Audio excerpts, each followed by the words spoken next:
Hi, this the Krishna Teja and ఈరోజు అయితే కూలీ and war two separate reviews పెడతాను. అండ్ ఇప్పుడైతే మాత్రం కూలీ రజనీకాంత్ 50 years అంటే మామూలు జర్నీ కాదు ఇండస్ట్రీలో.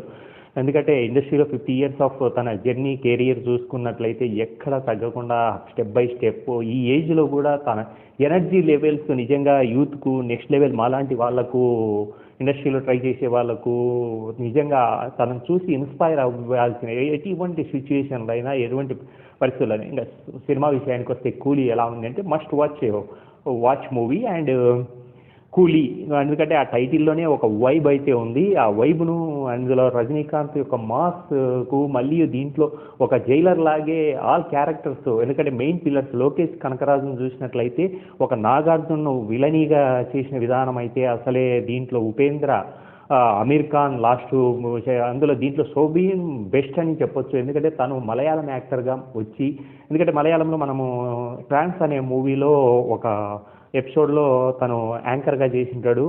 దాని తర్వాత కొన్ని క్యారెక్టర్స్ అయితే చేశారు. కానీ దీంట్లో హైలైట్ ఆఫ్ ది సినిమాకు నిజంగా మోనికా అనే కాదు వరల్డ్ వైడ్, ఎందుకంటే రజనీకాంత్ ఎంత ఫాలోయింగ్ ఉందో అంత ఫాలోయింగ్ కూడా తనకి యాడ్ అయిందనే చెప్పొచ్చు. ఎందుకంటే ఇంత పెద్ద సినిమాలో ఆ క్యారెక్టర్ను పండించిన విధానము, అలాగే పూజా హెగ్డే ఒక మెరుపు అయితే మెరిసింది ఆ సాంగ్లో. ఇంకా మిగతా క్యారెక్టర్స్ చూసుకున్నట్లయితే కనుక అందరూ, ఎందుకంటే కింగ్ నాగార్జునను విలనీగా తీసుకోవడం అనేది మామూలు విషయం కాదు.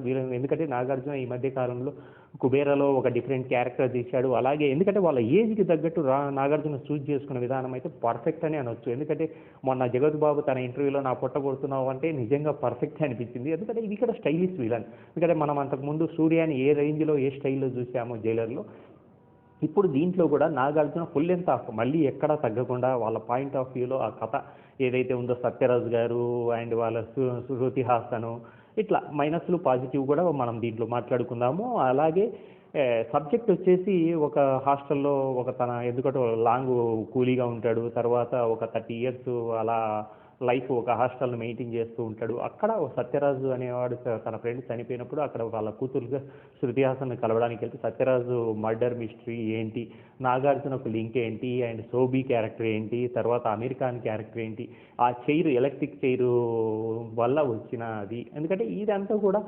డెఫినెట్గా ఎందుకంటే కనకరాజు క్యారెక్టర్స్ అంతా కూడా ఒక మంచి క్రైమ్లోనే యాక్షన్ డ్రామాతో అయితే ఉంటుంది. ఎంత ఫ్యామిలీ డ్రామా ఉంటుంది, యాక్షన్ డ్రామా ఉంటుంది. కానీ రజనీకాంత్కు మాత్రం హైలైట్. అండ్ దీంట్లో కూడా నాగార్జున పోర్ట్రేట్ చేసిన క్యారెక్టర్ సూపరు. అండ్ మిగతా క్యారెక్టర్స్ ఫస్ట్ సాంగ్ అది అయితే కనుక మొత్తం ఆ 2 సాంగ్స్ ఒక ఎంటర్టైన్మెంట్ యాంగిల్లోనే, మిగతా ఆర్ఆర్ పాయింట్ ఆఫ్ వ్యూలో Anirudh RR super highlight of the cinema. And action part of వచ్చేటప్పటికి ఇందులో మైనస్లు కూడా ఉన్నాయి. ఎందుకంటే ల్యాగ్ లాగా అనిపిస్తుంది ఒక టైప్ ఆఫ్ ఎపిసోడ్ ఏదైతే ఉందో. ఎందుకంటే మన సోబీ వెనకబడి పడడము అది అంతా లాంగ్. అలాగే ఉపేంద్ర కూడా మర్చిపోయాం ఉపేంద్ర. అండ్ ఇలా ఒక మంచి ప్యాక్డ్ సినిమా అయితే ఇచ్చారు. అండ్ మస్ట్ వాచ్ ఫస్ట్ ఒకసారి చూడాల్సిన సినిమాని.